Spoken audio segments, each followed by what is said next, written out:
Thank you so much, sir.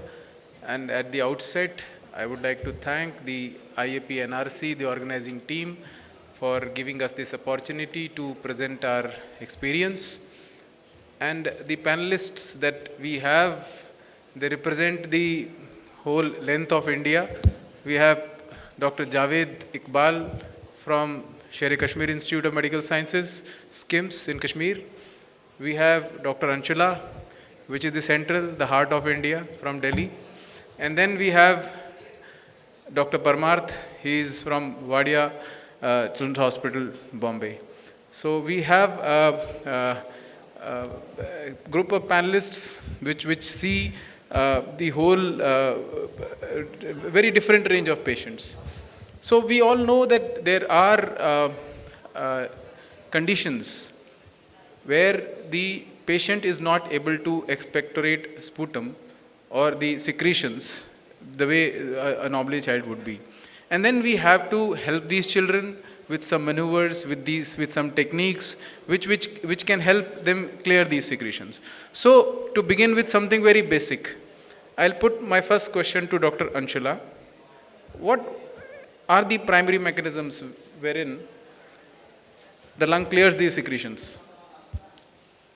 And this is the basis based on which we will build it up, that there is an abnormality in one of these which probably results in all these things. Dr. Anshula, please. Thank you, sir. Good afternoon, everyone. So the main mechanisms of clearance in the lungs are two. One is the mucociliary escalator that entails the mucus lining, mucus secreted by the goblet cells in the airways, and the ciliary movement. So as discussed in the previous talks, a normal ciliary movement is required to move that mucus along the airways. And the other major mechanism is the cough reflex. So if either of these two are impaired, it can lead to problems in the airway clearance.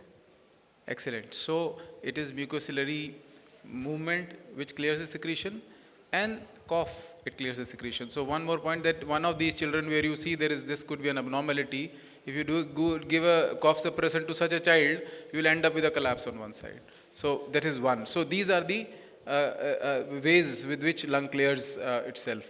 Dr. Parmarth, what are the available airway clearance techniques? Just a broad, what are the available techniques with us? Yeah, so we have techniques where we use only hands or postures, and we have techniques where we use some devices for assisting. So only hands or where postures are given, commonly we use like postural drainage, active cycle of breathing, autogenic drainages. While where devices are used, we have mainly PEP devices, simple or oscillating PEP devices, and then we have high frequency chest wall oscillations, and not undermining the importance of putting an exercise, also an important mode of giving a chest physiotherapy. So yes, so we have the various techniques which are available, but we'll go into them in greater detail as we move forward. This is just to present overall the bird's eye view of what we have with us. And as we go on, we will proceed further. Dr. Javed, what are the various conditions where you would require an airway clearance therapy? Good afternoon. Dr. Kamal, as Dr. Anshula rightly said, for cleaning of airways, you need two basic mechanisms. One is cough, effective cough, and second is effective mucociliary escalator system. So if there is defect in any of the two processes, it will lead to pent-up secretions and the patient will develop complications of that. So we know that there are many diseases that cause weak cough, like many neuromuscular disorders, which include many congenital neuromuscular disorders, SMA, myopathies, or many acute neuromuscular disorders like Guillain-Barré syndrome. So you need to do aid in those patients. Besides, many diseases, as we know, lead to ineffective mucociliary clearance.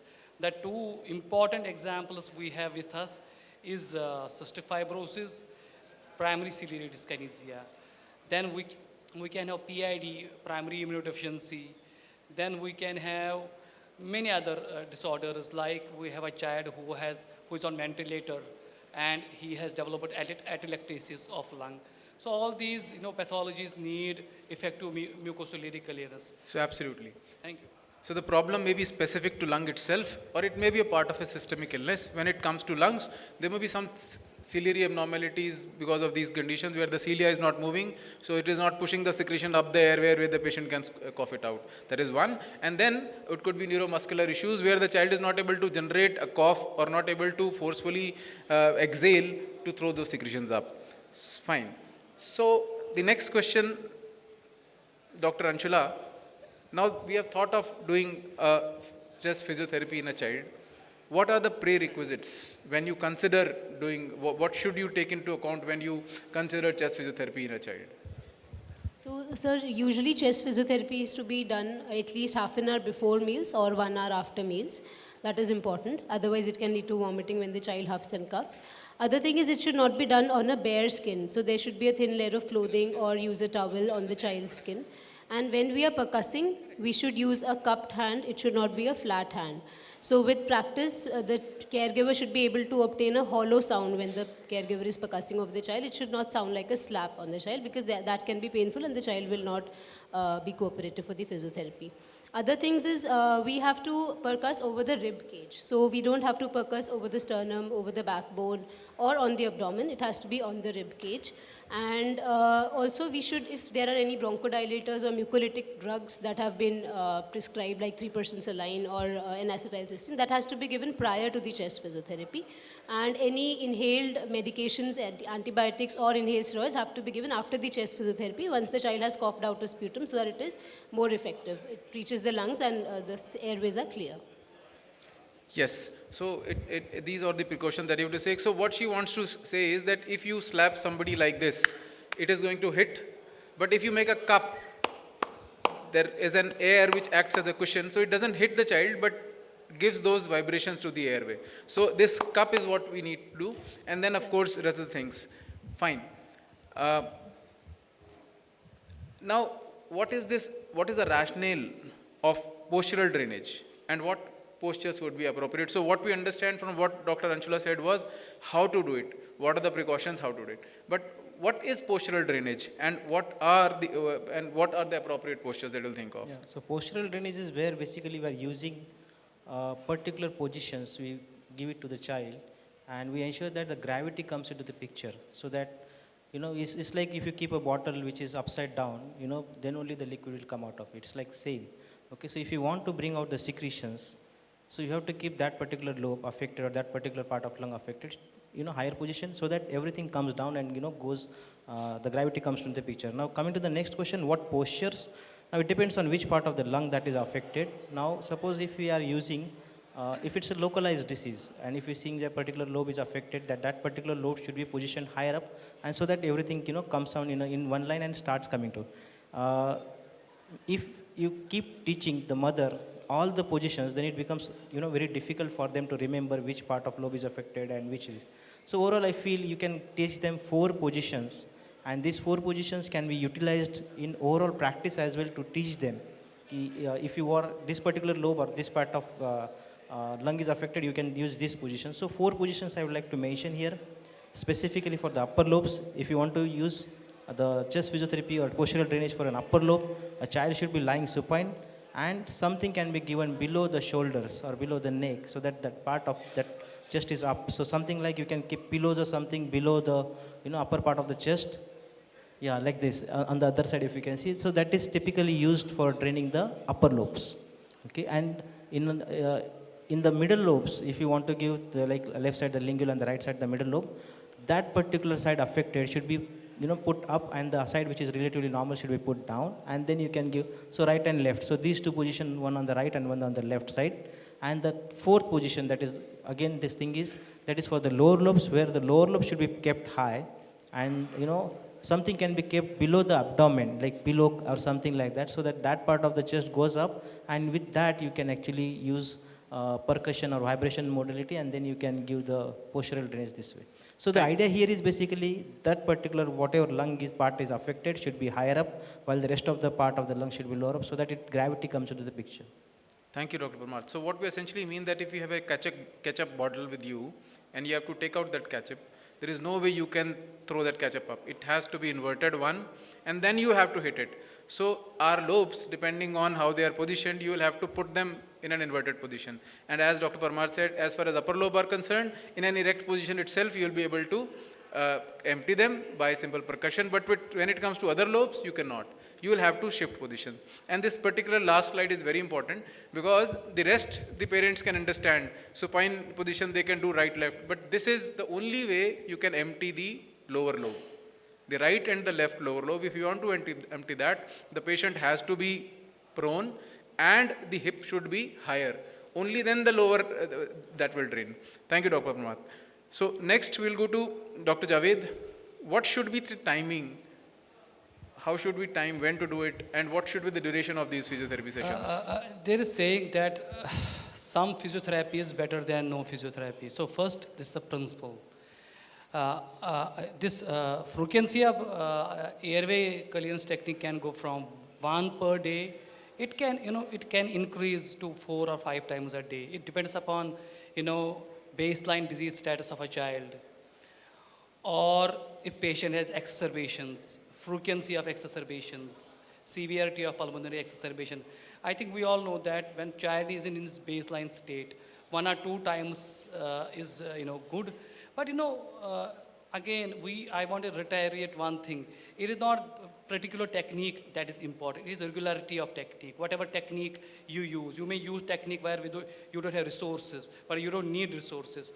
But if you do it every day, religiously, outcome would be better rather than using fancy high-cost devices which you may use irregularly. So yes, if patient is in baseline state, do it once or twice a day before meals, because patient has chances he can vomit, he can aspirate.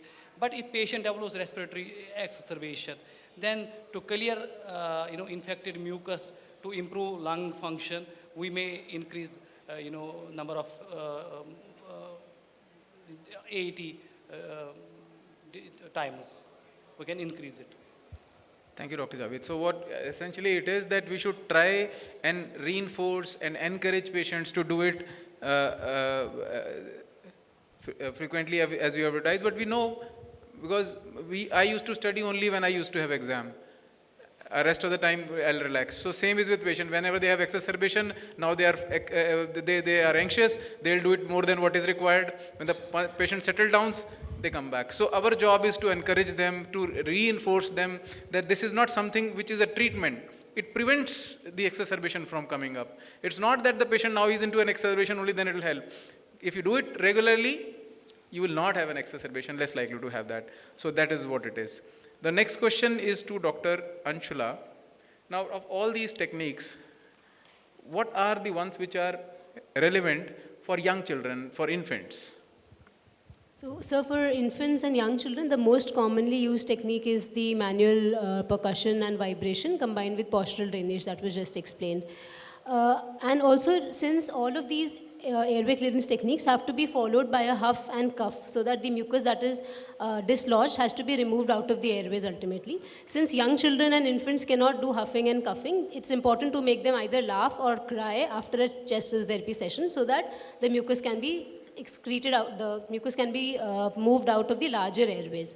So either tickle the child after a chest physiotherapy session or make them cry to remove those secretions.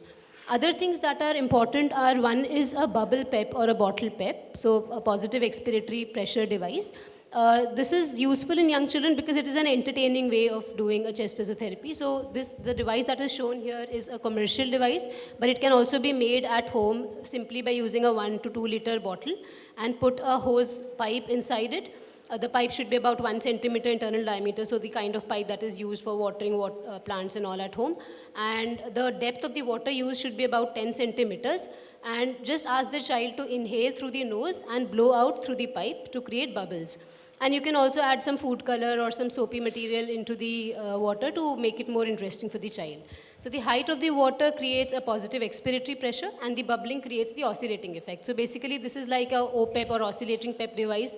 The hi-fi devices that are available, this can be made at home for a resource constrained setting, and it's also enjoyable for the child.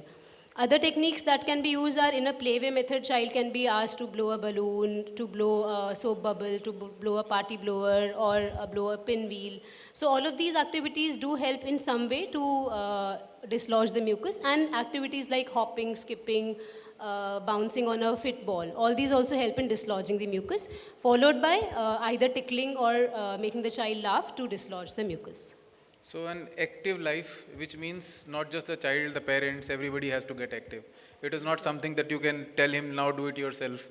So that doesn't work with me, at least when my parents said even at this age. So what to say about that infant? Fine. So you have to get involved, and you have to devise ways for that. And we have ways which you can make up from things which are available to us daily, even when in resource constrained settings. So Dr. Parmath, now this was about infants. Now the adolescents, the bigger children like us, they throw up a bigger challenge. It is very difficult to make them follow a schedule. And so what are the ways of airway clearance techniques in these adolescents, and what are the limitations that we have here? Yeah. So first thing is I would like to answer the limitations here, because that is more important. Because in adolescents, nowadays with these diseases which are like we call it as chronic suppurative lung disease, one thing that is I'm seeing in these children are a lot of children are depressed, okay, and they may not perform this airway clearance techniques the way we convey to them. And another thing is the parents being busy in their work and a lot of other things. We need to motivate the child, the adolescent child, himself or herself to perform this, airway clearance techniques. And it becomes very, very difficult for, us to tell them to do it on a regular basis. They may do it once in the morning, sometimes they skip it and all these things. So one thing we need to address is the depression in such children, because they are dealing with a lot of things in their lives, first thing. Second thing is the dedication. Third thing is somebody should be monitoring whether they are doing it correctly or not doing it correctly. Because what we tell them and what they perform is different. So many times somebody should be observing them that whether they are doing it correctly or not. That should be focused upon. Now coming to the techniques that commonly being used in adolescent, is many techniques that what we use in small children can be used in adolescent also. But if you want to focus typically in adolescents, we can use some assisted devices that we can do. First thing is we can, PAPE devices are commonly used in adolescents that are quite helpful. Next thing is like active cycle of breathing techniques that also can be used in them.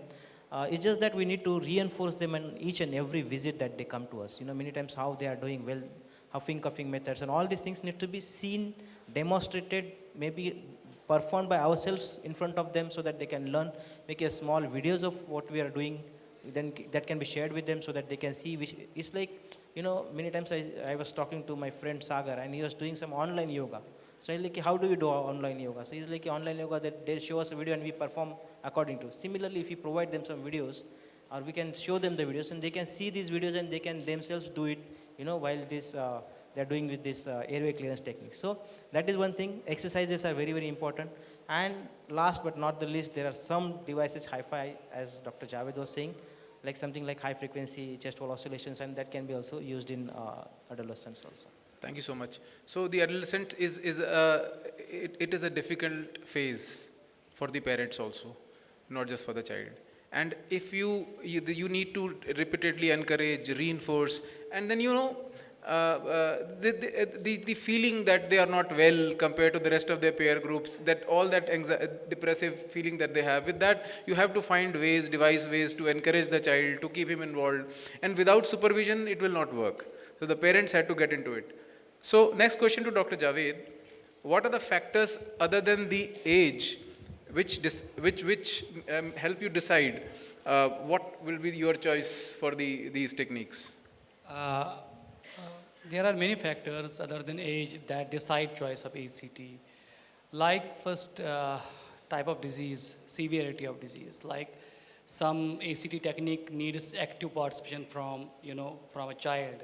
And if he uses that technique, especially in exacerbation, he will get easy fatigue, like ACBT. It is very difficult for child to do ACBT when he is sick. So first disease state, whether he's in exacerbation, because we don't have to stop, but that is essence of this, AET. You cannot stop. You can switch from one type of AET to another. So if child is not able to perform some active ACBT, then we can switch over some more passive ones like autogenic, percussion and vibration, GAD, gravity assisted drainage, so and so forth.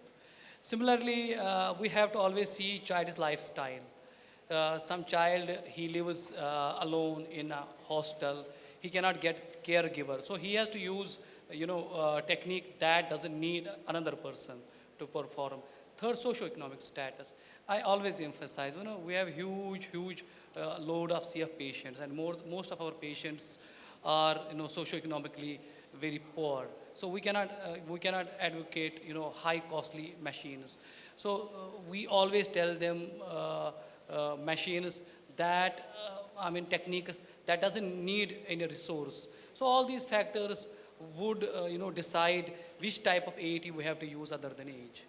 So what it turns out is that there is no ideal or the best airway clearance technique. It is, you have to find the ideal technique for that given scenario. And depending on these socioeconomic capacity, he may be able to buy something, may not be able to buy something. Depending on his lifestyle, there may be somebody who may be able to help this child, otherwise he have to be on his own. So there are many factors which help you decide. There is no just one way to this. So, Dr. Anshula, are there any techniques which can work in ventilated patients also? Because when they get intubated and ventilated, at that time, are there any ways where we can help them clear these secretions? Yes, sir. So we can use a technique called manual hyperinflation for patients who have artificial airway, either an endotracheal tube or a tracheostomy tube. So this video shows how we do it. So usually two people should do it together. So what we do is we take a self-inflating bag and we provide controlled breathing through it so that we can give a slow, deep inspiration. And during the expiratory phase, we provide either chest percussions and or vibrations or both on the chest, the similar regions as we have described earlier in postural drainage. So the way we can either use our hand, a cupped hand to provide manual percussion. The thing shown here is the vibration being provided on various regions of the chest, and we can also use a face mask to provide the percussions, or a percussor can be used. So during the expiratory phase, we have to give the vibrations to dislodge the mucus. The expiration has to be a faster expiration and after a deep inspiration. And after 3 or 4 such cycles, we can do a suction to remove the secretions that are there. And the entire process continues for about 10 to 15 minutes. The only disadvantage or the only precaution is that you don't have to give very high pressures to the self-inflating bag, otherwise it can lead to barotrauma. So it has to be controlled and gentle bagging during that time. So you are trying to replicate that very maneuver that you otherwise Yes, do sir. We are spontaneously replicating the postural drainage. And with the help of an ambu, you put a pressure, so you are able to send the airway beyond the secretions. Beyond the mucus. And yes, when sir. he exhales, you create those vibrations, and so that at that time you help him expectorate that. Right. Sir. Thank you, Dr. Anshula. So, Dr. Parmath, we have these high frequency chest wall oscillations. Are these useful? How useful these are, your experience? Yeah, so how high frequency chest wall oscillations we have been using for last couple of years. The one thing, the where we use devices and where we don't use devices, one thing we should be very clear in our mind that how much time do we have every day to dedicate to the child, okay, or the adolescent have for him. Whether is it really possible for a parent or a mother or a father to every day give half an hour, 1 hour to the child to do a chest physiotherapy? Is it quite possible or not possible? So if it is not possible, because many times the parents are working, it is not possible to dedicate that much amount of time to the child. How dedicatedly they will do it? So this is a device where it can be used, it's quite costly device. Some children can afford. So depending on the scenario, whether you are working in a corporate hospital, whether you are working in a public hospital, what is the socio-economic status of the patient?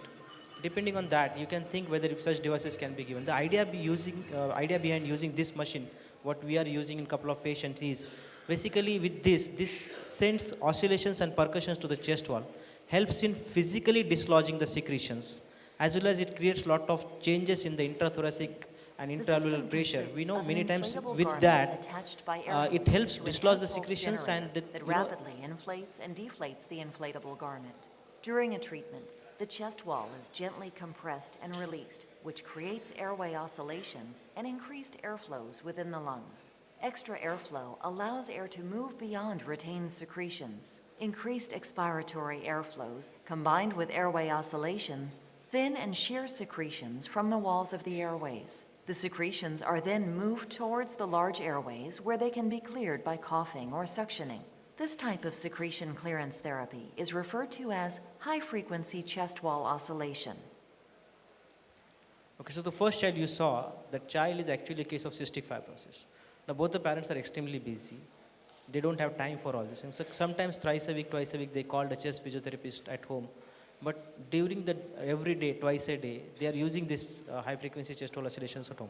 So before that, they use bronchodilator, they use mucolytic. After that, they start with this. And the child takes it for 20 minutes per day in the morning and in the evening. And I have seen these exacerbations have gone down significantly over last 1 year. So it is one way of doing a chest physiotherapy, but not the only way. So if the cost is not restrained, if the cost is not prohibitive, you can definitely use it in patients, specifically, I would say, children who are cystic fibrosis because of CF or PCD or immunodeficiencies. Thank you, Dr. Parmath. Dr. Javed, what are the devices available in India? As of now, oscillatory PEP devices are very commonly available. Lekin I work in a government hospital, public hospital, where resources are always limited. We always, most of the times, we use homemade, that bubble therapy. It is type of PEP device. Little bit child has to be careful. He has not to, inhale from the bottle. He has to inhale through the nose. And I have always found this is a playway method of providing AET, and child always enjoys this, and he becomes more interactive. So that is homemade oscillatory PEP device that Dr. Anshula has, little bit, explained how you make it at home. It is very easy. Anybody can do. You can make it more fascinating by adding some colors, some detergents, so that it will become more, playful for a child. So I always prefer for my patients. Besides, we have now oscillatory PEP devices available. Like Acapella is now easily available. It is very cheap. I think cost goes beyond 2,000, within 2,000 to 2,500. We have blue Acapella for young children and green Acapella. Then we have now Arabica available. So these are two important devices we do have here, and these are relatively cheap. Then out of 130 patients of CF on our follow-up, just 2 patients are on HSCW. They have 2 imported from, outside. So these are the devices which we do have right now in our kitty. Thank you, Dr. Javed. So these are the devices which are available, but we have to find what suits our setting given the socioeconomic status, what is available to us. Thank you, Dr. Javed. So now again, let us come to the next part of this.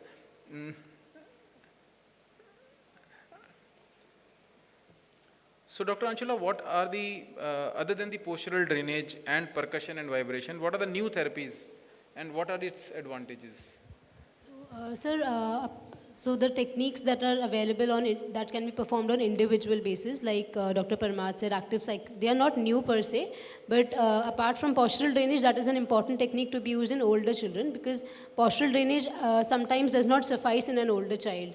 They don't cooperate for prolonged therapy, and the chest wall becomes too thick to transmit the vibrations inside. So active cycle of breathing technique is an important technique for adolescents and older children. The advantages are it can be performed by the individual. It's not operator dependent. The patient does not have to depend on caregivers for that. And it is also, the patient can do it as many times as he wants without depending on a particular device. So does not require any cost. There's no cost entailed in that. So how it is performed is, it consists of 3 steps, active cycle of breathing technique. The first step is breathing control, wherein the patient takes tidal breaths. About 8 to 10 normal tidal breaths in a sitting posture in a relaxed position.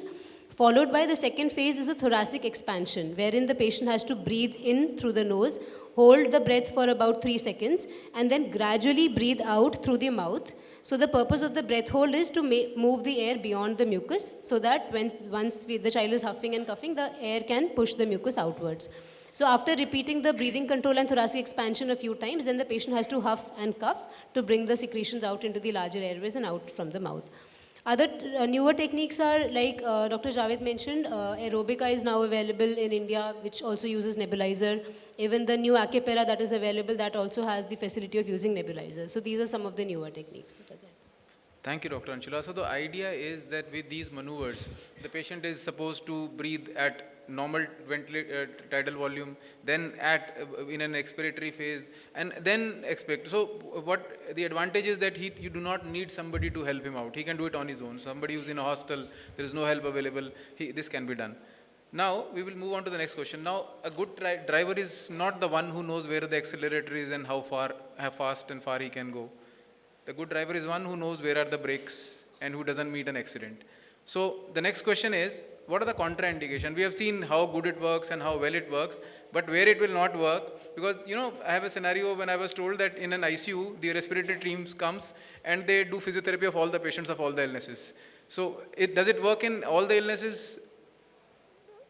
Dr. Yeah, Parmar? so contraindications are any child who is having active hemoptysis, a child who is having, you are suspecting a foreign body in a child, and if you give chest physio, it may dislodge where it is there inside and may come to a central airway.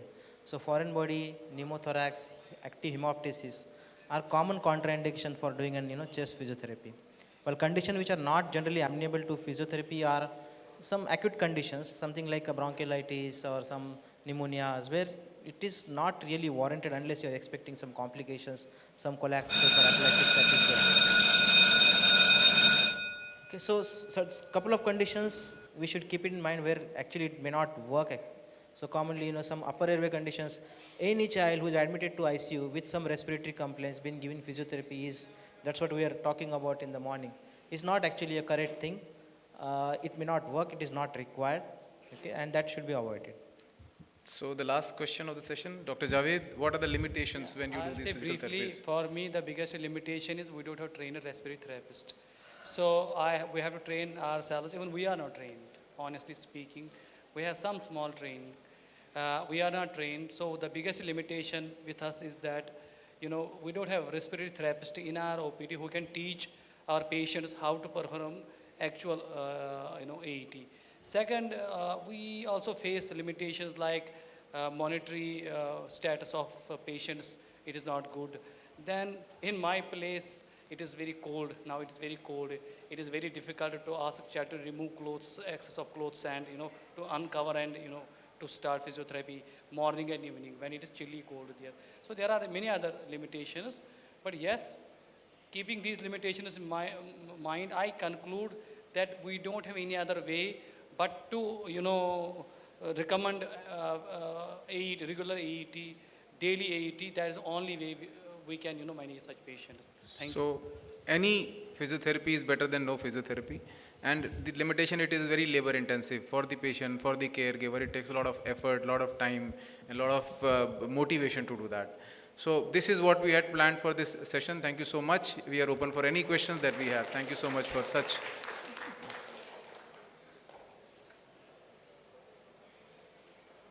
I think you are crystal clear. Nobody has a question.